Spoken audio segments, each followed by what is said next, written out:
কলকাতার ignore regional centre থেকে অর্চিতা শীল BPSC 138 unit 4 এর সিভিলিয়ান অ্যান্ড মিলিটারি রেজিমস অর্থাৎ অসামরিক এবং সামরিক শাসন নিয়ে আজকে আমার বক্তব্য রাখছি।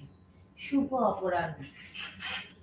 সাম্প্রতিককালে যদিও আমরা দেখি যে বিশ্বের বেশিরভাগ দেশই হচ্ছে গণতান্ত্রিক রাষ্ট্রে পরিণত হয়েছে, একথা সত্যি যে আজকের আন্তর্জাতিক পরিসরে আমাদের বিভিন্ন দেশীয় পাশাপাশি সহাবস্থানে সমন্বয় বা বন্ধুত্বপূর্ণ সম্পর্কের মাধ্যমেই আমাদের নিজেদের সম্পর্ককে বজায় রাখতে হয় এবং তার ফলে দেখা যায় যে পৃথিবীর প্রতিটি রাষ্ট্র তার নিজেকে সার্ভাইভ করাতে পারে বা নিজেকে বাঁচাতে পারে।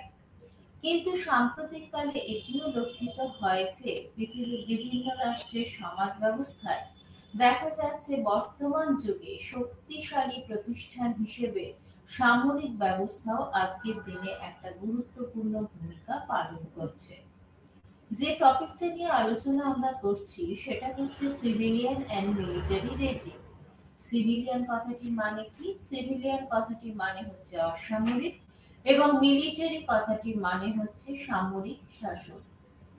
সামরিক শাসন দেখা যাচ্ছে যে কর্তৃত্বপূর্ণ শাসন ব্যবস্থার একটা পার্ট বা অঙ্গ হিসেবে বিবেচিত হয়, কিন্তু এটাও আমাদের মনে রাখা প্রয়োজন যে এই কর্তৃত্বপূর্ণ শাসন সামরিক শাসনের দ্বারা সবসময় যে সেটা কন্ডাক্টেড হবে বা চালিত হবে এরকম কোনো মানে নেই।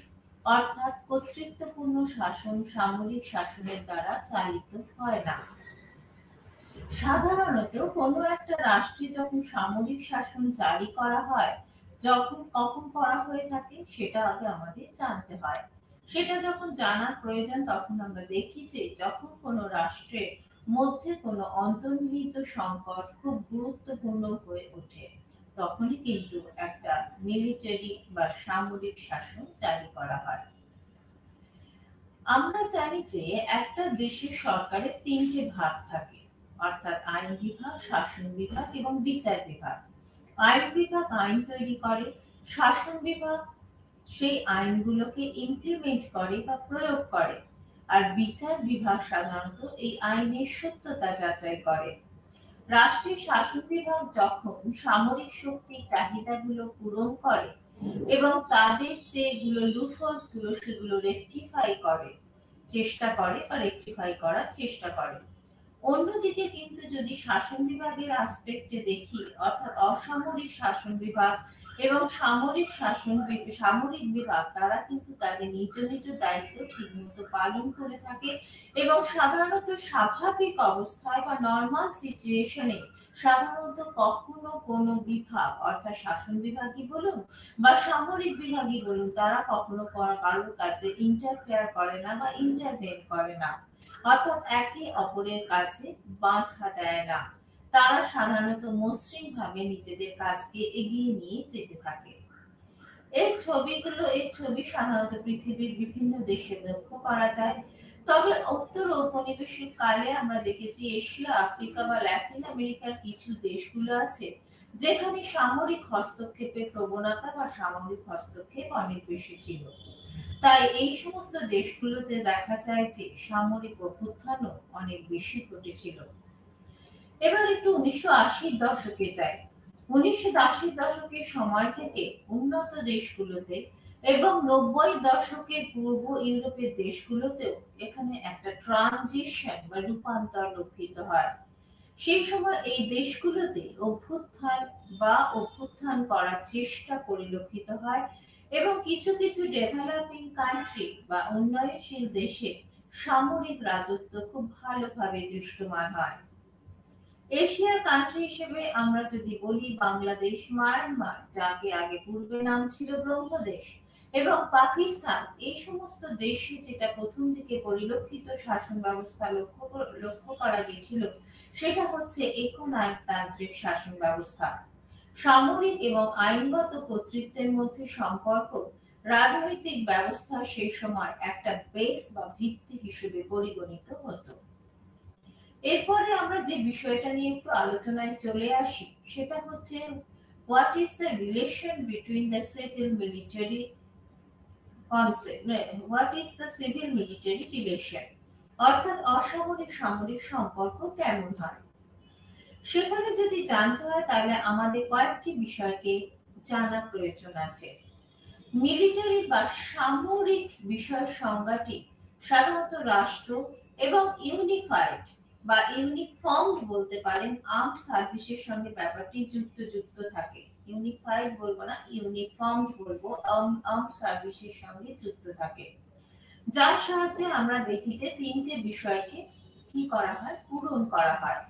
কি কি পূরণ করা যেতে হয় বা তিনটে বিষয়ে কি কি বিষয়ে গুরুত্ব দেওয়া হয়। এক হচ্ছে সেখানে যুদ্ধের ক্ষেত্রে একটা সুপ্রিমেসি বা আধিপত্যের ব্যবহার বা কনসেপ্ট দেখা যায়। দ্বিতীয়ত দ্য প্রাইমারি এইম বা তাদের প্রাথমিক কি লক্ষ্য হয়, প্রাথমিক লক্ষ্য হলো জাতি রাষ্ট্রের রক্ষা করা এবং কি হচ্ছে বহিঃসামরিক আক্রমণ থেকে দেশকে রক্ষা করা। তৃতীয়ত যেটা বলা যায় সেটা দেখা যায় যে অনেক সময় রাষ্ট্রের এই সামরিক বিষয়টিকে রাষ্ট্রের একটি টুল বা রাষ্ট্র শাসনের একটি টুল বা যন্ত্র হিসেবে ব্যবহার করা হয়ে থাকে। এবারে আসি অসামরিক কথাটির প্রসঙ্গ।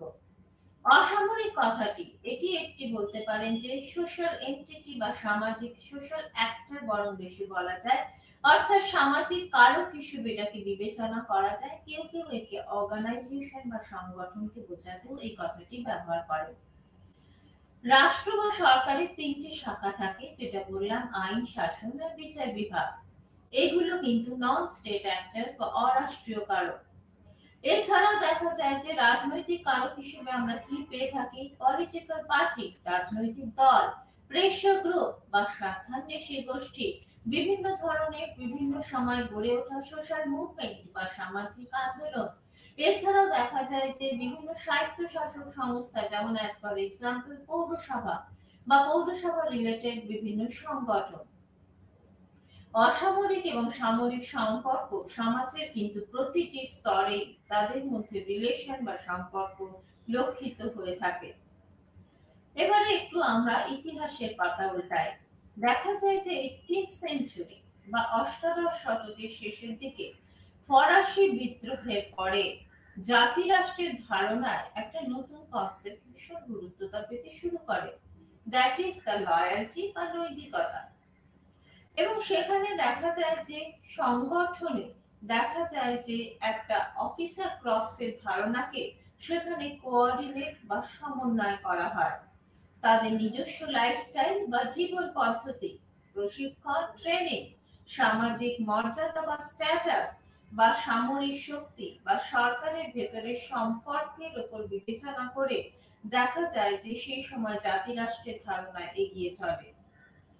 যুদ্ধের পরবর্তীকালে সামরিক শক্তি এশিয়ার উত্তর ঔপনিবেশিক যে দেশগুলো রয়েছে সেই দেশগুলোতে দেখা যায় যে মাথা চাড়া দিয়ে উঠতে শুরু করে। এবং সেখানে কি হয়েছিল, উত্তর ঔপনিবেশিক যে রাষ্ট্রগুলো গড়ে উঠেছিল সেই রাষ্ট্রগুলো কি হয়েছিল, প্রথম ঔপনিবেশিক ছিল, ঔপনিবেশিক শাসন থেকে যখন নিজেরা উত্তরণ করলো দেখা যায় যে তাদের সেভাবে পরিকাঠামো ছিল না। এবং সেই কারণে দেখা যায় যে সেই সময় সামরিক শক্তি একটা বিশাল ভূমিকা গ্রহণ করতে থাকে এই সমস্ত রাষ্ট্রগুলির গঠনের ক্ষেত্রে। শুধু এশিয়ার ক্ষেত্রে নয়, আফ্রিকা এবং ল্যাটিন আমেরিকার দেশগুলোতেও এই সমস্ত ছবি প্রতিভাত হতে থাকে। যদি একটু পরিসংখ্যানের দিকে যাই বা স্ট্যাটিস্টিক্যালি আমরা যদি সেটাকে অবজার্ভ করি, দেখা যায় যে দ্বিতীয় বিশ্বযুদ্ধ থেকে প্রায় 5 দশক অবধি কমিউনিস্ট যে স্টেটগুলো ছিল বা রাষ্ট্রগুলো ছিল এবং 10 লক্ষ জনসংখ্যার নিচে বসবাসকারী যে রাষ্ট্রগুলো ছিল সেই রাষ্ট্রগুলো ছাড়া দেখা যাচ্ছে প্রায় 56% উন্নয়নশীল দেশগুলি বা ডেভেলপিং কান্ট্রিগুলো অন্তত নিজেদের কি হয়েছে মধ্য দিয়ে একটা ট্রানজিশনের মধ্যে দিয়ে গেছে, সেটা হচ্ছে একটা সামরিক অভ্যুত্থান।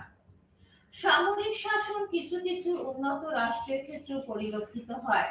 উদাহরণ হিসেবে আমরা সাধারণত কতগুলো ইউরোপিয়ান কান্ট্রির কথা বলতে পারি, যেমন ইউরোপে স্পেনে একটা স্প্যান ছিল, যেটা 1930s to 37, অর্থাৎ 1930s to 70, অর্থাৎ 1930 থেকে 1970 এর দশকের মধ্যে পর্তুগাল যে দেশ ফুটবল খেলার জন্য খুব বিখ্যাত, সেই 1920 থেকে 70 এর দশকের মধ্যে গ্রিস 1967 থেকে 70 এর মধ্যবর্তী পর্যায়ের মধ্যে।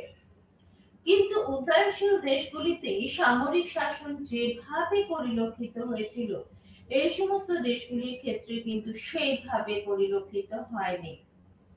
সিভিল মিলিটারি রিলেশনে এক ধরনের রাজনৈতিক ব্যবস্থা যেভাবে গড়ে উঠেছিল, অর্থাৎ অসামরিক সামরিক সম্পর্কের পরিপ্রেক্ষিতে ওখানে দেখা যায় যে সাধারণ যে রাজনৈতিক ব্যবস্থা, তার সঙ্গে তার মধ্যে কিছু তফাৎ পরিলক্ষিত হয়। কি পরিলক্ষিত হয়? দেখা যায় যে রাজনৈতিক ব্যবস্থায় তিনটে গোষ্ঠীর প্রাদুর্ভাব লক্ষ্য করা যায়। প্রথম শ্রেণীর রাজনৈতিক যে ব্যবস্থা বা পলিটিক্যাল সিস্টেমের কথা আমরা বলছি, সেই ব্যবস্থায় সশস্ত্র বাহিনী অরাজনীতিকরণ ঘটায় অনেক ব্রডার সেন্সে বা বৃহত্তর পরিসরে, যেখানে সামরিক বাহিনী রাষ্ট্রের সাবসার্ভিয়েন্ট বা অধীনে থাকে। উদাহরণস্বরূপ বলা যায় যে একটা এশিয়ান কান্ট্রি হিসেবে আমরা ভারতবর্ষের কথা বলতে পারি, আর একটা উন্নত রাষ্ট্র হিসেবে মার্কিন যুক্তরাষ্ট্রের কথা বলতে পারি। সামরিক বাহিনীকে এখানে চেষ্টা করা হয় রাজনৈতিক প্রভাব থেকে মুক্ত রাখা, কিন্তু এই ধারণা কিন্তু পরবর্তীকালে অনেক ক্ষেত্রে বর্জন করা হয়েছে। কিন্তু অসামরিক কর্তৃত্ব যেখানে দেখা যায় যে এখনো বর্তমানে চূড়ান্ত কথা বা অ্যাবসলিউট ডিসিশন নিয়ে থাকে। দ্বিতীয় শ্রেণীর যে রাজনৈতিক ব্যবস্থা রয়েছে, সেই রাজনৈতিক ব্যবস্থার কথায় আমরা দুটি দেশের কথা আনতে পারি, যেমন চায়নার কথা আনতে পারি, অন্যদিকে ইরাকের কথাও বলতে পারি। দেখা যায় যে দ্বিতীয় শ্রেণীর রাজনৈতিক ব্যবস্থায় চীন বা ইরাকের মতো যে শাসন ব্যবস্থা, সেই শাসন ব্যবস্থায় সামরিক শক্তি এবং শাসন কর্তৃপক্ষের মধ্যে একটি বলা যায় সিম্বায়োটিক বা স্বীকৃতিপ্রাপ্ত সম্পর্ক তৈরি হয়। সমাজতান্ত্রিক দেশগুলো, সোশ্যালিস্ট কান্ট্রি যেগুলো থাকে, সেই দেশগুলিতে এই ধরনের সম্পর্কেরও ছোঁয়া দেখা যায়। এবং অন্যান্য কিছু কিছু সমাজতান্ত্রিক দেশ আছে যেখানে আবার আইডিওলজি বা মতাদর্শ বেশি গুরুত্ব পেয়ে থাকে, এবং সেই সমস্ত দেশে মতাদর্শগত বা আধিপত্যমূলক দল নিয়ন্ত্রিত ক্ষমতার একটা ব্যবহার বা একটা কনসেপ্ট পরিলক্ষিত হয়। উদাহরণ হিসেবে আমরা সমাজতান্ত্রিক দেশের কথা বলতে পারি, যেমন সোভিয়েত ইউনিয়নের কথা বলতে পারি, আর এশিয়ার একটা ছোট্ট কান্ট্রি হিসেবে আমরা ব্রহ্মদেশ বা মায়ানমারের কথা বলতে পারি। কিছু কিছু রাজনৈতিক ব্যবস্থায় সামরিক বাহিনী দেখা যায় যে অনেক সময় নির্বাচিত সরকারকে অনেক সময় ফেলে দেয় এবং নিজস্ব একটা শাসক বাহিনী তৈরি করে, যাদের অসামরিক সরকারের ওপর তারা নিজেদের আধিপত্য বজায় রাখে। যদি সেখানে অসামরিক সরকার কোনোভাবেও বেঁচে থাকে, তার উপর যথেষ্ট প্রভাব বিস্তার করে। এবং আর উদাহরণ হিসেবে আমরা একটা আফ্রিকান কান্ট্রির কথা বলতে পারি, দ্যাট ইজ নাইজেরিয়া, আর একটা এশিয়ান কান্ট্রির কথা বলতে পারি, দ্যাট ইজ দা পাকিস্তান। এই দুটি দেশই প্রায় 3 দশক ধরে সামরিক শাসনের অধীন ছিল, এবং পরবর্তীকালে এই দুটি দেশে হয়তো আজকে গণতন্ত্র রয়েছে বা ডেমোক্রেসি রয়েছে, সেখানে কিন্তু অসামরিক সরকার রয়েছে ঠিকই। এই অসামরিক সরকারের শাসনের অধীনে থাকলেও সেখানে কিন্তু মনে রাখা আমাদের প্রয়োজন যে মিলিটারি বা সামরিক শাসন সেখানে একটা শক্তিশালী বা পাওয়ারফুল প্রেশার গ্রুপ বা চাপ সৃষ্টিকারী গোষ্ঠী হিসেবে নিজেদের প্রভাব যথেষ্ট বজায় রাখে, এবং সরকারের রাজনৈতিক যে সিদ্ধান্ত গ্রহণ প্রক্রিয়া, অর্থাৎ পলিটিক্যাল ডিসিশন মেকিং যে প্রসেস রয়েছে, তাতেও কিন্তু যথেষ্ট প্রভাব বিস্তার করে থাকে। তাহলে এটা আমাদের কি মনে রাখা প্রয়োজন? কি বললাম? দেখা যাচ্ছে এমন কিছু পলিটিক্যাল সিস্টেম রয়েছে, সেখানে কিন্তু সামরিক বাহিনী হয়তো একটা সরকারকে, গণতান্ত্রিক সরকারকে ফেলে দিতে পারে, বা নিজস্ব শাসক বাহিনী একটা তৈরি করে ফেলতে পারে, বা বলতে পারো যদিও সেখানে একটা অসামরিক সরকার থাকলেও সেখানে কিন্তু তাদের উপর যথেষ্ট সামরিক বাহিনীর প্রভূত ক্ষমতা থাকে। যেমন আমরা উদাহরণ হিসেবে দুটোর কথা বলেছিলাম, আফ্রিকান কান্ট্রি হিসেবে নাইজেরিয়ার কথা বলেছি, অন্যদিকে একটা এশিয়ান কান্ট্রি হিসেবে পাকিস্তানের কথা বলেছি। যেমন খুব সাম্প্রতিককালে আমরা দেখেছি, এই ছবিটাও পরিলক্ষিত হয় যে পাকিস্তানে যে ইমরান খানের নেতৃত্বে একটা গণতান্ত্রিক সরকার গড়ে উঠেছিল, এখন সেখানে সেটি পতন ঘটেছে এবং দেখা যাচ্ছে সেখানে কে শাসন করছে।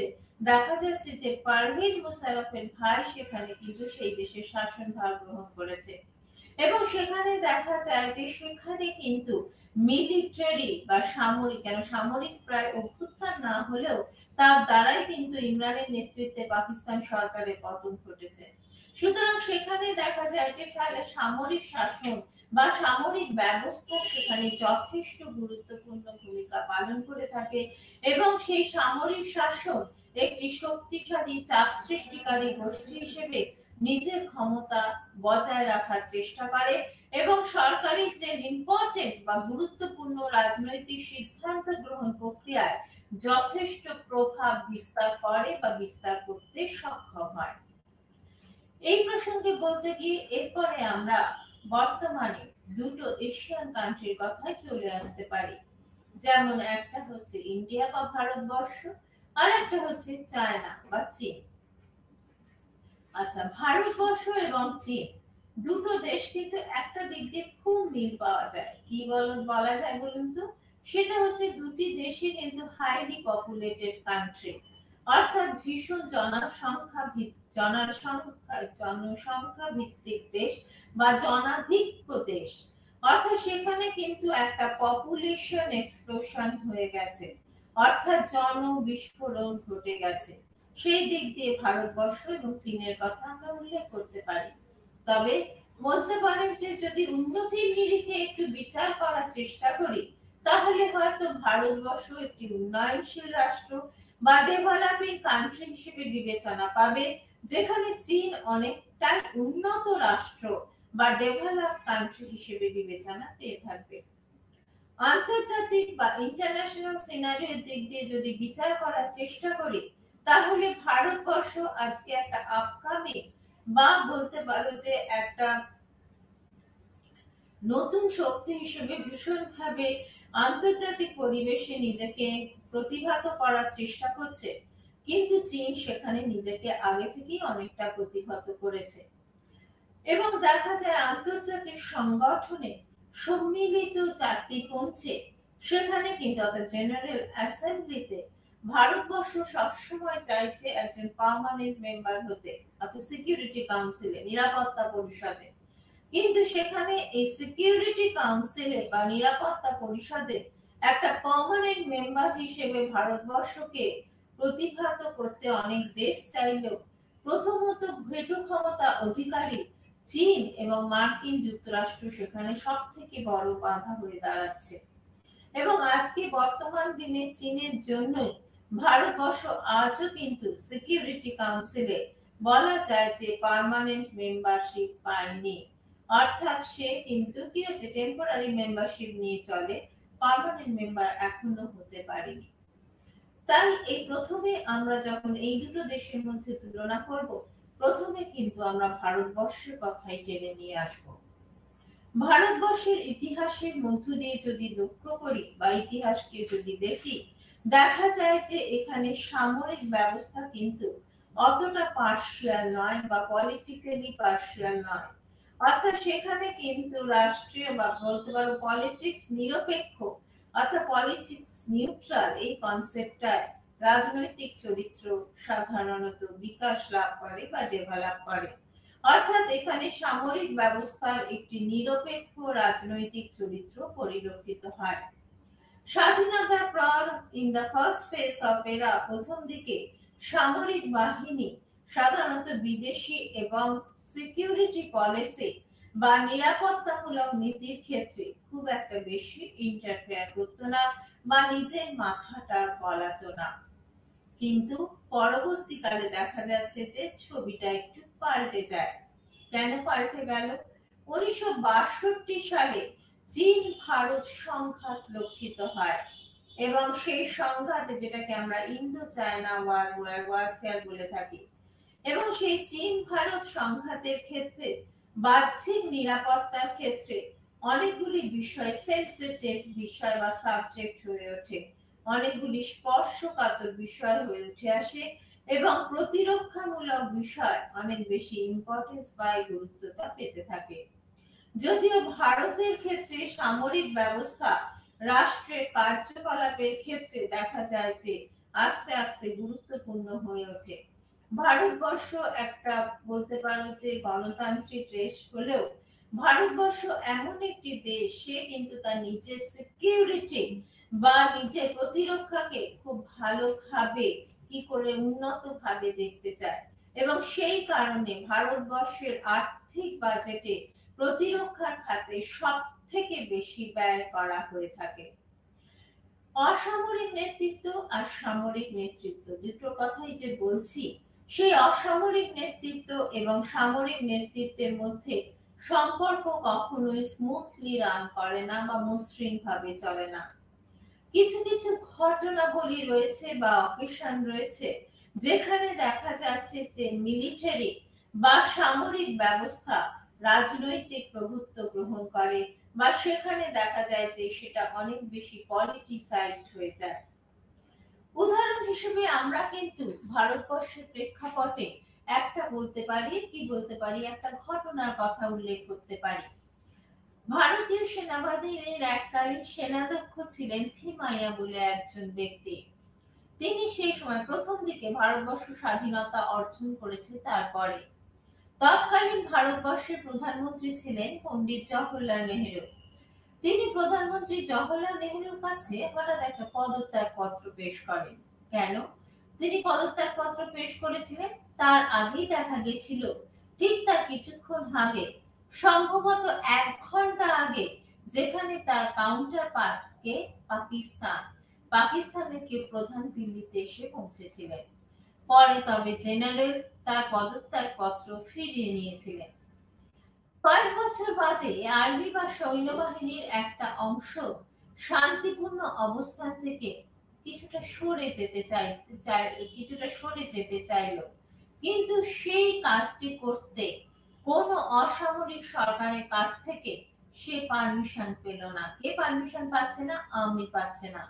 বরং সেখানে তখন দেখা যাচ্ছে সামরিক শাসক, সামরিক কর্তৃত্ব এবং অসামরিক কর্তৃত্বের মধ্যে একটা কি হচ্ছে, একটা বন্ধুত্বপূর্ণ সম্পর্ক নষ্ট হয়ে যাচ্ছে এবং সেখানে একটা বলা যায় বিরোধিতার সম্পর্ক গড়ে উঠছে এবং সেখানে সেই বিষয়টি তখন একটা গুরুত্বপূর্ণ সমস্যা হয়ে দাঁড়ায়। এর কিছুদিন পর ব্যাপারটা খুব টেন্স পর্যায়ে চলে যেতে থাকে এবং এর কিছুদিন পর দেখা যায় 1999 সালে 1998 নৌবাহিনীর তৎকালীন প্রধান ছিলেন অ্যাডমিরাল বিষ্ণু ভগত। তিনিও পদত্যাগ করতে বাধ্য হয়েছিলেন। তার পদত্যাগ পত্র দেওয়ার পেছনে কি কারণ ছিল? যদি কারণগুলো আমরা বিচার করতে শুরু করি তাহলে দেখা যায় যে সেই সময় বলা হয়েছিল যে প্রতিরক্ষা বা নিরাপত্তাকে কম্প্রোমাইজ করার জন্য এবং প্রতিরক্ষা মন্ত্রীর আদেশকে অমান্য করেছিলেন বিষ্ণু ভাগবত। অর্থাৎ সেখানে প্রতিরক্ষা নিরাপত্তা, তার কাছে এই দুটো বিষয় কম্প্রোমাইজ করতে ছিল সেন্ট্রাল গভর্নমেন্ট চেয়েছিল, কিন্তু সেখানে বিষ্ণু ভাগবত সেই দুটোর উপর ভীষণ গুরুত্ব দিয়েছিলেন এবং সেই ক্ষেত্রে তিনি প্রতিরক্ষা মন্ত্রীর আদেশকে অমান্য করেছিলেন।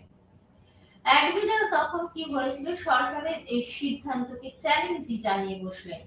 কিন্তু সুপ্রিম কোর্ট কিন্তু সরকারের সিদ্ধান্তকে কি রাখলো? সাস্টেইন করে রাখলো, অর্থাৎ বহাল করে রাখলো। ফলে দেখা যায় যে তার প্রতিপক্ষ কে ছিলেন? অ্যাডমিরাল। সেই অ্যাডমিরালকে ডিসমিস করা হলো চাকরি থেকে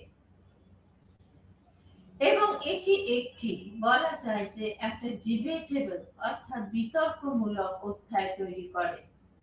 স্বীকার করে নেওয়া ভালো যে অসামরিক শাসন কর্তৃপক্ষ নীতি তার কৌশলগত লক্ষ্যগুলোকে, অর্থাৎ ট্যাকটিক্যাল যে এমগুলো থাকে সেগুলোকে ফুলফিল করার চেষ্টা করবে এবং মিলিটারি বা সামরিক শাসন তাদের ঠিকমতো কি করার চেষ্টা করবে, ইমপ্লিমেন্ট করার চেষ্টা করবে। সামরিক শক্তিকে অনেক বেশি ডিসিপ্লিন বা শৃঙ্খলাবদ্ধ হতে হবে এবং সঙ্গে সঙ্গে তাই না, সাইমালটেনিয়াসলি আরেকটি বিষয়ের উপরে গুরুত্ব দিতে হবে, দ্যাট ইজ প্রফেশনালিজম বা পেশাদারিত্বের ব্যাপারটাকেও গুরুত্ব দিতে হবে।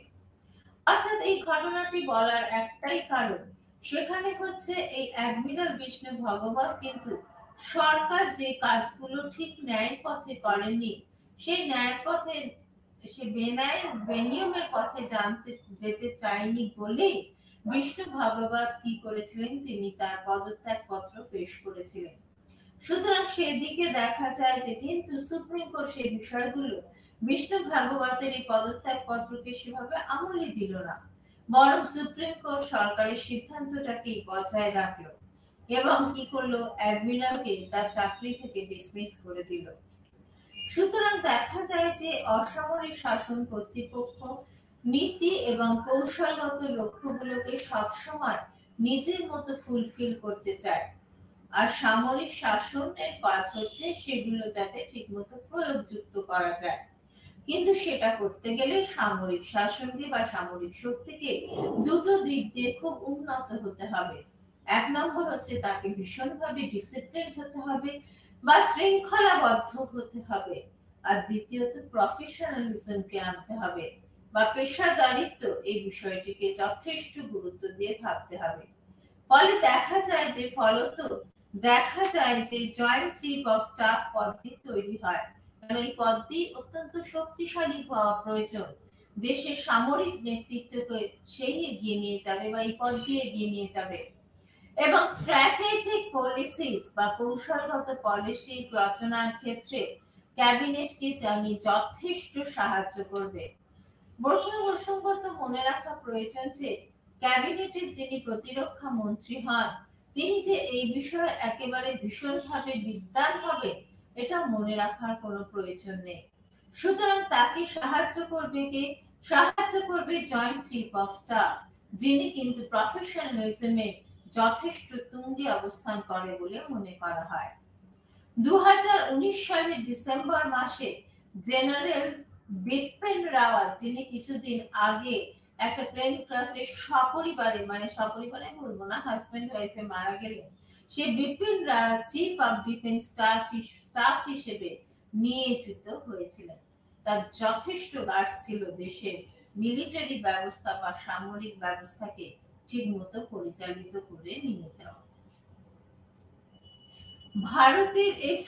ভারতের সামরিক বাহিনীর কার্যকলাপ বা কর্মকুশলতায় দক্ষতা আনার জন্য তখন কি করা হলো, যারা রিটায়ার্ড অফিসার্স হয়ে গেছে, অর্থাৎ অবসরকালীন যারা অফিসাররা রয়েছে, তাদের সেই সময় কি হলো, রিপ্রেজেন্টেটিভ হিসেবে নিয়োজিত করা হলো।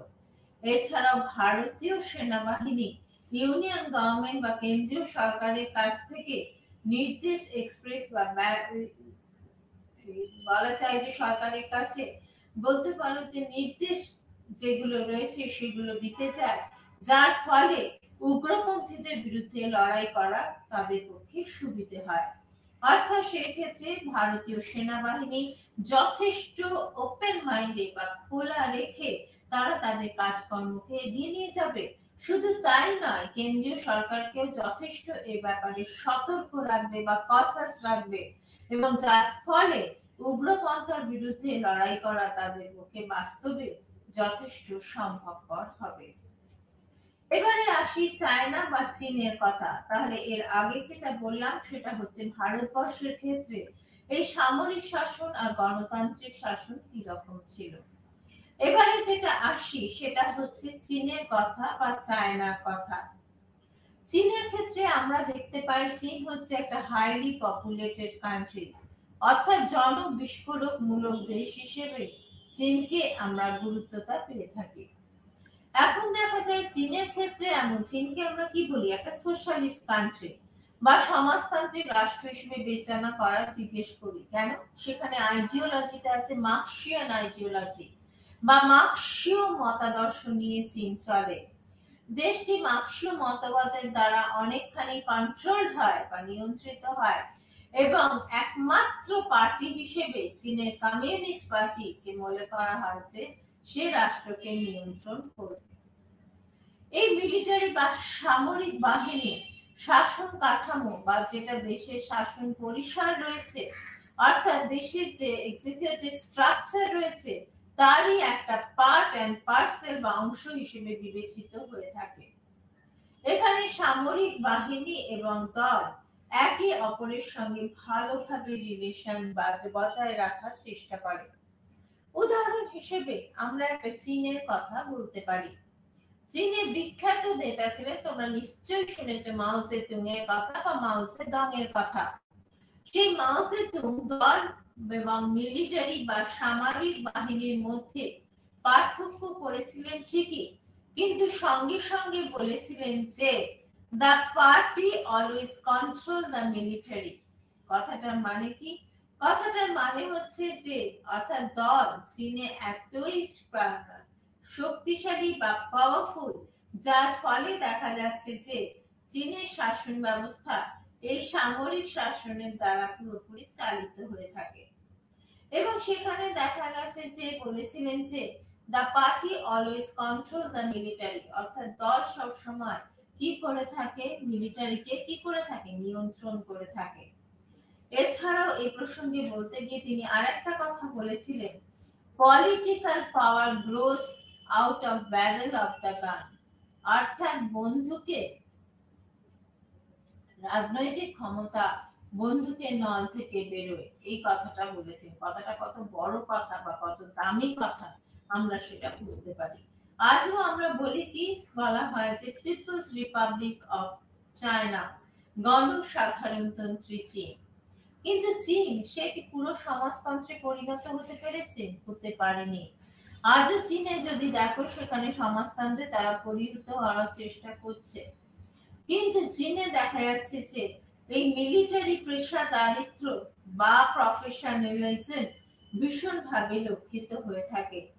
পার্টির সঙ্গে সামরিক বাহিনী অনেক সময় কনফ্লিক্ট থাকে বা সিচুয়েশন থাকে এবং সূত্রপাত হয় পার্টির সঙ্গে সামরিক বাহিনী একটা সংঘাত, ওপেন একটা বলতে পারো যে বিরোধ লক্ষ্য করা যায়। কিন্তু আজও সেই সংঘাত লক্ষিত হলেও বাস্তবে দেখা যায় যে আজও কিন্তু মিলিটারি বা সামরিক বাহিনীকে যথেষ্ট নিয়ন্ত্রণ করা হয়। অনেক সময় মিলিটারি সর্বোচ্চ সিদ্ধান্ত গ্রহণ প্রক্রিয়ায় সদস্য হিসেবে কাজ করে থাকে, অর্থাৎ এই মিলিটারি শক্তি কাজ করে as a member of the highest decision making process. যেমন বলা যায় যে উদাহরণ হিসেবে আমরা বলতে পারি পলিট ব্যুরো স্থায়ী কমিটি বা standing committee of polit bureau. 1987 সালে দেখে নেওয়া হয়েছিল যে এই কমিটিতে সাধারণত মিলিটারি বাহিনী থেকে কোনো রিপ্রেজেন্টেটিভ ছিল না। তাহলে কারা ছিল? একটি সূক্ষ্মতার লাইনের মধ্যে দল, সরকার বা মিলিটারিকে কি করা হতো, ডিস্টিংশন করা হতো বা পার্থক্য করা হতো। 1989 সালে এই দলের এই নীতির বিরুদ্ধে প্রথম একটা ডেমনস্ট্রেশন পরিলক্ষিত হয়। আভ্যন্তরীণ নিরাপত্তা ব্যবস্থাকে বলা যায় যে বজায় রাখার ক্ষেত্রে মিলিটারি বা সামরিক বাহিনীর মধ্যে উৎসাহ কমে গেছিল, অর্থাৎ আভ্যন্তরীণ নিরাপত্তা ব্যবস্থার ক্ষেত্রে তাকে বজায় রাখার ক্ষেত্রে মিলিটারি বা সামরিক বলতে পারো বাহিনীর মধ্যে যে প্রবল উত্তেজনা আগে লক্ষ্য করা যেত সেটা কিন্তু কমে গিয়েছিল। তাই ফলস্বরূপ কি হলো? ফলস্বরূপ 1992 সালে স্ট্যান্ডিং কমিটির মধ্যে তাদের প্রতিনিধিত্বমূলক বলতে পারো যে ফিরিয়ে আনা হয়। ফলস্বরূপ পার্টি এবং মিলিটারির মধ্যে একটা সুন্দর নির্ভরশীল সম্পর্ক গড়ে উঠতে শুরু করে। এবারে যেটা বলা যায় সেটা হচ্ছে যে পার্টির উপর সামরিক বাহিনীর কি কোনো গুরুত্বপূর্ণ ভূমিকা থাকে? এটাও তো সত্যি একটা প্রশ্নের ব্যাপার। সেখানে দেখা যায় যে এটি লক্ষিত হয় যে সামরিক বাহিনী অর্থনৈতিক স্বাধীনতা বা আধুনিকতার ক্ষেত্রে সম্পূর্ণ ভূমিকা তারা পালন করে কিনা, বা দেশের সম্পদ কিভাবে ইনক্রিজ হচ্ছে বা বৃদ্ধি হচ্ছে, এই সমস্ত নিয়ে তাদের বর্তমান চর্চা শুরু হয়। 1988 সালে গ্রামীণ সামরিক বাহিনীকে দেখা যায় যে একটা বিজনেস অপরচুনিটি বন্ধ করে দেওয়ার আদেশ দেওয়া হয়। অর্থাৎ সামরিক বাহিনীকে একটা বিজনেস অপরচুনিটি দেওয়ার কথা ছিল, সেই কনসেপ্টটা বন্ধ করে দেওয়া হয়েছিল কাউন্সিলের বাইরে, কেননা কাউন্সিলের বাইরে এটা চলে যাচ্ছিল। আচ্ছা, পুলিশ ফোর্সের মধ্য দিয়ে ক্রমশ কিন্তু সাধারণ মানুষের মধ্যে উৎসাহ বৃদ্ধি প্রাপ্ত শুরু করে এবং প্রেস বলা যায় যে বিজনেস ইন্টারফেয়ারেন্স বৃদ্ধি পেতে থাকে। মিলিটারি ইনফ্লুয়েন্সের প্রভাবও এই সময় পরিলক্ষিত হয়। আজকের দিনে যদি আমরা একটু আলোচনাটাকে এগিয়ে নিয়ে যাই, দেখবে যে দেখো আজকের দিনেও কি হচ্ছে। দেখো আমরা বলতে পারছি যে ফোর্সের তো উৎসাহ নিশ্চয়ই আছে, পুলিশ ফোর্স যথেষ্ট শক্তিশালী রয়েছে, কিন্তু বিজনেসের ক্ষেত্রে দেখা যায় যে বলা যায় যে বিজনেস ইন্টারফেয়ারেন্স প্রচন্ড ভাবে বৃদ্ধি পায়। মিলিটারি প্রফেশনালিজম সেটাও ক্রমশভাবে বৃদ্ধি পায়। অর্থাৎ সেখানে কি হচ্ছে, পুলিশ ফোর্স অর্থাৎ বলতে পারো যে যেটা আমরা দেখেছিলাম যে 1998 সালে সামরিক বাহিনীকে বিজনেস অপরচুনিটি, অসামরিক বাহিনীতে বিজনেস অপরচুনিটি থাকে অসামরিক শাসন কর্তৃপক্ষে, কিন্তু সামরিক বাহিনীকে যথেষ্ট বিজনেস অপরচুনিটি যেটা দেওয়া হতো সেটা বন্ধ করে দেওয়ার আদেশ দেওয়া হয়, কারণ তারা সেটা মিস ইউজ করছিল, অপব্যবহার করছিল। তাই সেখানে সিভিল কন্ট্রোল সেটা নিয়ন্ত্রণে আনার দরকার হয়ে পড়ছিল। তাই সেখানে তখন সামরিক শক্তিকে একটু সাবমার্জ করে যে গুরুত্বপূর্ণ শাখাটাকে বাড়াবার চেষ্টা করা হচ্ছিল বা ফ্লারিশমেন্ট ঘটানোর চেষ্টা করা হচ্ছিল, সেখানে দেখা যাচ্ছিল পুলিশ ফোর্সকে বেশি গুরুত্ব দেওয়া শুরু হলো। এবং যেহেতু এই সমস্ত মিলিটারি ফোর্সের মধ্যে বিজনেস অপরচুনিটি কাজ করছিল, সেই সময় কিন্তু এই সমস্ত অঞ্চলগুলিতে মিলিটারি প্রফেশনালিজম সেইভাবে আর পরিলক্ষিত হচ্ছিল না। অর্থাৎ সামরিক বাহিনীর মধ্যে যে বলতে পারো যে প্রফেশনালিজম, যে পেশাদারিত্ব, সেটার কিছুটা অভাব এই সময় লক্ষ্য করা গেছিল। এরপরে আমরা যে টপিকটা নিয়ে আলোচনা করব সেটা হচ্ছে এক্সপ্রেসিং মিলিটারি ইন্টারভেনশন ইন, বলতে পারো যে বলা যায় যে ইন পাকিস্তান বা ইন এশিয়ান, পাকিস্তানি শুধু বলবো না, এশিয়ান কান্ট্রিগুলোর ক্ষেত্রে বা ইন ইউরোপিয়ান কান্ট্রি। দেখা যায় যে উপনিবেশিক শাসন অবসান ঘটলো এক সময়। ভারতবর্ষ প্রায় আমরা 200 বছর ইংরেজদের কবলে ছিলাম বা ইংরেজদের অধীনে আমাদের থাকতে হয়েছিল।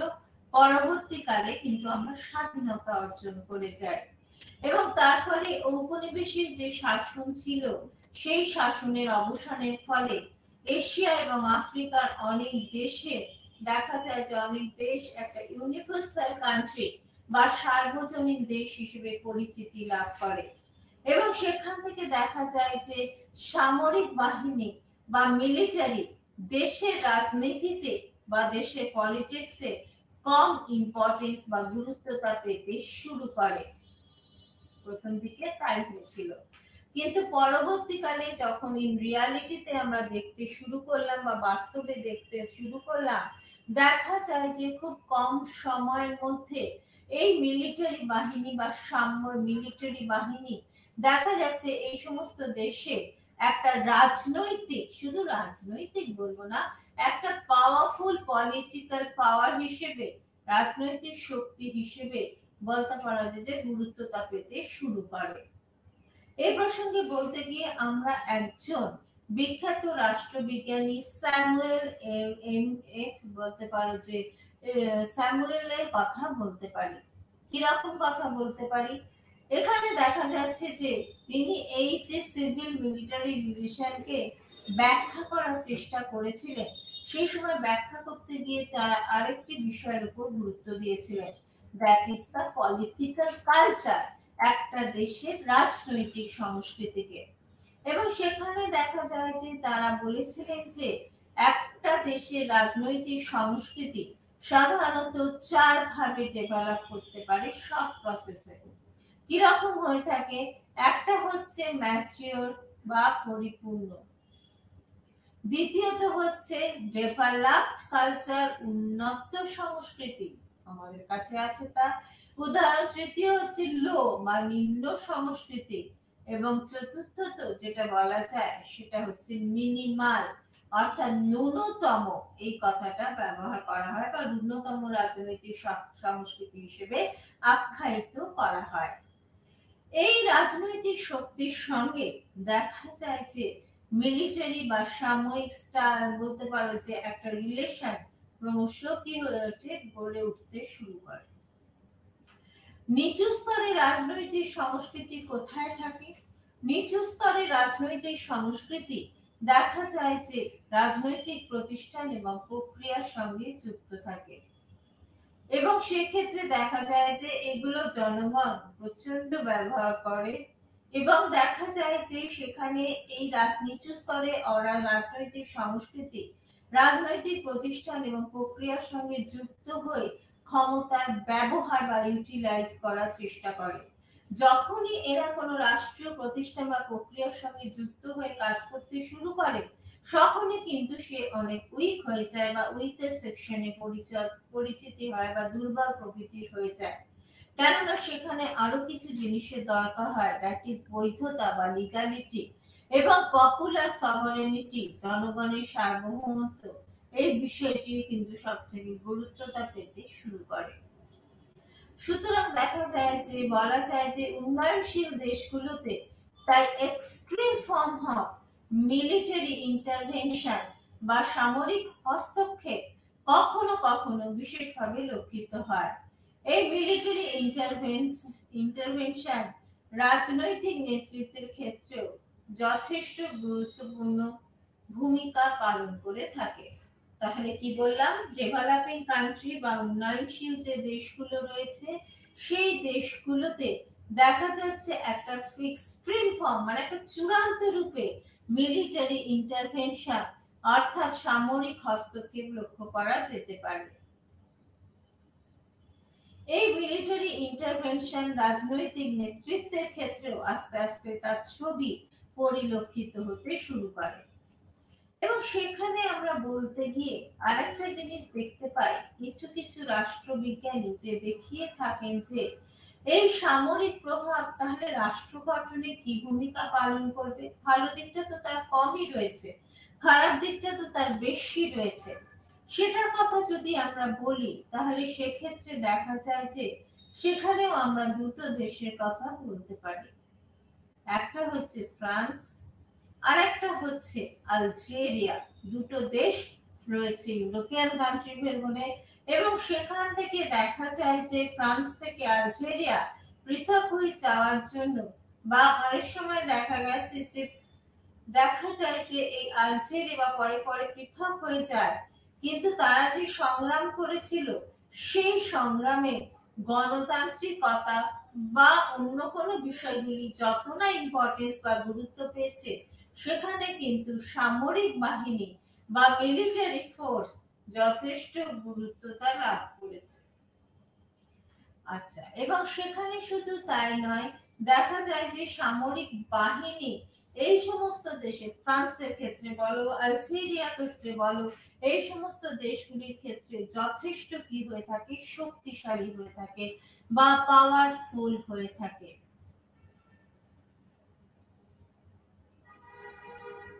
এছাড়া দেখা যায় যে অনেক সময় ভাতৃঘাতী মানে একে অপরের প্রতি সংঘাতে চলে যাচ্ছে, সেই সামাজিক শ্রেণীগুলির উদ্ভাবনও লক্ষ্য করা যায়। এবং সেই ধরনের যদি পলিটিক্যাল কালচার বা রাজনৈতিক সংস্কৃতি আসে, সেখানে কিন্তু আমাদের যে সমাজ ব্যবস্থা ক্লাস স্ট্র্যাটিফাইড বা শ্রেণী বিভাজন দেখা যায়, সেই রাজনৈতিক ভাবে তখন যে শ্রেণী দুর্বল সেই শ্রেণী সেটাকে সহজে ধরে ফেলে। তার ফলে দুর্বল মধ্যবিত্ত শ্রেণীর একটা কনসেপ্ট সেটা কিন্তু লক্ষিত হয়ে থাকে। এবং সেটা যখন থাকে দুর্বল রাজনৈতিক দলের কথাই বলো বা বলা যায়, সেখানে তখন রাজনৈতিক সচেতনতায় ন্যূনতম মান দেখা যায় যে লক্ষিত হতে থাকে। অর্থাৎ সুতরাং দেখা যায় আমাদের এখানে কি মনে রাখতে হবে? মনে রাখতে হবে অনেক সময় যে সামাজিক শ্রেণীগুলো উদ্ভাবিত হয় সেগুলির মধ্যে সম্পর্ক সুমধুর থাকে না, বরং সেখানে একটা বিরোধিতা বা কনফ্লিকচুয়াল সিচুয়েশন অ্যারাইজ করে থাকে। রাজনৈতিকভাবে দুর্বল এবং সেক্ষেত্রে দেখা যাচ্ছে যে রাজনৈতিকভাবে যারা উইকার সেকশন বা দুর্বল যে সেকশন রয়েছে তার মধ্যবিত্ত বলতে পারো যে তাদের মধ্যে দুর্বল শ্রেণীগুলো বেশি বৈশিষ্ট্য তখন আমাদের কাছে ভেসে ওঠে। এবং তখন তার ফলে কি হয়, দেখা যায় যে দুর্বল এই যে কনসেপ্টটা গড়ে ওঠে আস্তে আস্তে সমাজের এলিট ক্লাসের ক্ষেত্রে হয়তো সেটা অতটা ছোঁয়াছুঁই লাগে না বা অতটা স্পর্শ, সেক্ষেত্রে সেটা খুব একটা প্রভাব ফেলে না। কিন্তু মধ্যবিত্ত শ্রেণী, সেই ক্ষেত্রে যে মিডল ক্লাস ফ্যামিলি রয়েছে তারা কিন্তু খুব উইক হয়ে যায় এবং সেক্ষেত্রে দেখা যায় যে মধ্যবিত্ত শ্রেণী দুর্বল থেকে দুর্বলতর শ্রেণী হিসেবে বিবেচিত হয়ে থাকে। এবং রাজনৈতিক যখন শ্রেণীটাই দুর্বল হবে তখন কিন্তু কি পলিটিক্যাল মোবিলিটি কি অত থাকবে? কখনোই থাকবে না। তার ফলে দেখা যায় যে রাজনৈতিক সচলতায় একটা ন্যূনতম মান সেটাও কিন্তু পরিলক্ষিত হতে থাকে। অর্থাৎ বেসিক মান সেটা অনুযায়ী কিন্তু রাজনৈতিক সচলতা সেটা চলতে থাকে বা পলিটিক্যাল মোবিলিটিটা সেখানে সেইভাবেই রক্ষিত হয়। এই সিভিল মিলিটারি রিলেশনের ক্ষেত্রে আমরা তাই দেখতে পাই যে মিলিটারি কুপ বা ফরেন এইড এগুলো কিন্তু খুব বেশি পরবর্তীকালে কি হতে থাকে, প্রতিভাত হতে থাকে বা আমাদের কাছে সেগুলো ভীষণভাবে প্রকৃষ্ট রূপে ধরা দিতে থাকে। তাহলে আমরা এই যে চ্যাপ্টারটা নিয়ে আলোচনা করছি সেই আলোচনায় আমরা কি কি বিষয় কি বললাম সেটা আমি আরেকবার সংক্ষিপ্তভাবে বলে দিচ্ছি। কিভাবে বলছি সেটা একটুখানি লক্ষ্য করা যাক। প্রথমে যেটা বলছি সেখানে দেখা যাচ্ছে যে আমাদের চ্যাপ্টারটা যেটা ছিল সেটা হচ্ছে সিভিলিয়ান এন্ড মিলিটারি রেজিম, অর্থাৎ অসামরিক এবং সামরিক শাসন। আমরা দেখেছি আন্তর্জাতিক পরিমণ্ডলে বিভিন্ন দেশ গণতান্ত্রিক রাষ্ট্র হিসেবে পরিচিতি লাভ করলেও সমস্ত গণতান্ত্রিক রাষ্ট্রের সামরিক শক্তি তাকে যথেষ্ট শক্তিশালী হতে হয়, কেননা দেশের প্রতিরক্ষা ব্যবস্থা তাদের উপরেই নির্ভর করে চলে। তাই সমাজ ব্যবস্থায় সামরিক ব্যবস্থা কিন্তু একটা যথেষ্ট গুরুত্বপূর্ণ ভূমিকা পালন করে থাকে। তবে একথাও আমাদের গুলিয়ে ফেলা উচিত নয় যে সামরিক শাসন, মিলিটারি শাসন আর একটা অটোক্রেটিক শাসন বা কর্তৃত্বপূর্ণ শাসন সবই একটা একই জিনিস। নিশ্চয়ই সামরিক শাসন কর্তৃত্বপূর্ণ শাসনের একটা অংশ হতেই পারে, কিন্তু দেখা যায় যে সেটা কিন্তু কখনোই কর্তৃত্বপূর্ণ শাসন সবসময় যে একটা সামরিক শাসনের দ্বারা পরিচালিত হবে সেটা বলা যায় না। তবে আরেকটা কথা এই প্রসঙ্গে আমাদের একটু মনে রাখতে হবে যে রাষ্ট্রের শাসন বিভাগ একটা দেশের যদি সত্যি দেশের গণতান্ত্রিক শাসন ব্যবস্থাকে বজায় রাখতে হয় তবে সেখানে শাসন বিভাগকে যথেষ্ট শক্তিশালী হতে পারতে হবে এবং এই শাসন বিভাগ কিন্তু এই সামরিক শক্তির যে লুফলস গুলো রয়েছে বা গলদ গুলো রয়েছে সেগুলোকে যথেষ্ট পরিমাণে ফুলফিল করার চেষ্টা করবে। এবং সেই কথা বলতে গিয়ে আমরা ইতিহাসের কথা টেনে এনেছি এবং সেখানে আমরা এশিয়া, আফ্রিকা, লাতিন আমেরিকার দেশের কথা বলেছি, যেখানে কিন্তু প্রথম দিকে আমরা দেখেছি যে সেখানে পলিটিক্যাল মিলিটারি ইন্টারফেয়ারেন্স বা সামরিক হস্তক্ষেপ অনেক বেশি ছিল, যার ফলে এই সমস্ত দেশগুলোতে অনেক বেশি মিলিটারি অভ্যুত্থান ঘটেছে। এবং সেখানে দেখা যায় যে আমরা এই প্রসঙ্গে বলতে গিয়ে তিনটে দেশের কথা আমরা সেই সময় নিয়ে এসেছি। একটা হচ্ছে বাংলাদেশের কথা বলেছি এশিয়ান কান্ট্রি হিসেবে, যে দেশটা বলতে পারো অন্য দেশের দ্বারা পুরোপুরি মানে তাদের বলতে পারে যে এটা একটা বলতে পারা যায় অনেক সময় এখন যেটা শ্রীলঙ্কাও হয়ে গেছে একটা ডেড কান্ট্রি হিসেবে পরিচিত, ডেড না ডেড মানে একটা ঋণগ্রস্ত দেশ হিসেবে আমরা দেখে থাকি, যেখানে দেখা যায় বাংলাদেশ বলো, ব্রহ্মদেশ বা মায়ানমার বলো বা পাকিস্তান, যারা ভীষণভাবে আন্ডার ডেভেলপ, অর্থাৎ খুব একটা অনুন্নয়ন মানে উন্নয়নশীল রাষ্ট্র নয়, সেখানে কিন্তু একসময় কিন্তু একনায়কতন্ত্র ভীষণভাবে পরিলক্ষিত হয়েছিল। এখন দেখা যায় যে এছাড়া আমরা কি আলোচনা করেছি, যেখানে আলোচনা করেছি যে অসামরিক এবং সামরিক সম্পর্ক, এবং সেখানে আমরা দেখেছি যে সেখানে তিনটে জিনিসের উপর গুরুত্ব দেওয়া হয়েছে। সেখানে সামরিক বিষয়ের উপর যখন আমরা কথা বলতে গেছি বা মিলিটারি বা সামরিক বিষয়ে যখন সংজ্ঞায়িত করতে গেছি, তখন আমরা তিনটে বিষয়ের উপর ভীষণ গুরুত্ব দিয়েছি। একটা হচ্ছে আধিপত্য, কিসের যুদ্ধের ক্ষেত্রে অস্ত্রের আধিপত্য, দ্বিতীয়ত হচ্ছে জাতি রাষ্ট্রের ধারণা, সেটার উপর আমরা যেমন গুরুত্ব দিয়েছি, সঙ্গে সঙ্গে বহির সামরিক আক্রমণ থেকে দেশকে রক্ষা করার কথাও বলা হয়েছে। না হলে কোনো একটা নেশন স্টেট সার্ভাইভ করতে পারবে না ইন্টারন্যাশনাল সিনারিওতে। তৃতীয়ত বলা হচ্ছে, এছাড়াও বলা হয়েছে যে রাষ্ট্রের সামরিক বিষয়টি কি সব থেকে বেশি গুরুত্বতা বা ইম্পর্টেন্স পেয়ে থাকে। এই প্রসঙ্গে বলতে গিয়ে আমরা সামাজিক কারকের কথা নিয়ে এসেছি, সঙ্গে সঙ্গে অরাষ্ট্রীয় কারকের কথা বলেছি, যারাও কিন্তু দেশের রাজনৈতিক ব্যবস্থায় যথেষ্ট অসামরিক কর্তৃপক্ষের ক্ষেত্রে গুরুত্বপূর্ণ ভূমিকা পালন করে থাকে। কারা করে? রাজনৈতিক দল, পলিটিক্যাল পার্টি, স্বার্থান্বেষী গোষ্ঠী, সামাজিক আন্দোলন, পৌরসভা, এদের কথা আমাদের নিয়েই আসতে হয়।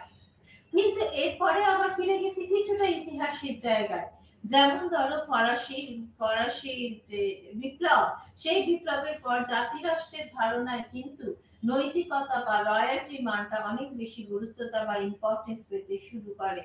এবং সেখানে তখন দেখা যায় যে তারা কিন্তু যে সামরিক শাসন ব্যবস্থা ছিল কোনো কোনো দেশে, সেই সামরিক শক্তি এবং সরকারের মধ্যে একটা সমন্বয় দেখা যায়। এবং সেই সমন্বয়টা ঘটানো হয়েছিল কিভাবে? নিজস্ব লাইফস্টাইল, নিজস্ব জীবন পদ্ধতি, প্রশিক্ষণ, সামাজিক স্ট্যাটাস বা মর্যাদার পরিপ্রেক্ষিতে। এরপরে এছাড়া উত্তর ঔপনিবেশিক দেশগুলো, যেখানে আমরা দেখেছিলাম এশিয়ান আফ্রিকান কান্ট্রিগুলো যখন ল্যাটিন আমেরিকান কান্ট্রিগুলো স্বাধীনতা অর্জন করেছে, সেখানে আমরা একটা স্ট্যাটিস্টিক্যালি দেখা যায় যে কমিউনিস্ট কান্ট্রিগুলো ছাড়া এবং 10 লক্ষ জনসংখ্যার নিচে বসবাসকারী রাষ্ট্রগুলো ছাড়া 56% ডেভেলপিং কান্ট্রি, সেগুলো কিন্তু নিজেরা নিশ্চয়ই ডেভেলপ করেছে, কিন্তু কখনো না কখনো এক এক সময় তাদের হয়তো মিলিটারি কুপ বা সামরিক অভ্যুত্থান লক্ষ্য করা গেছে।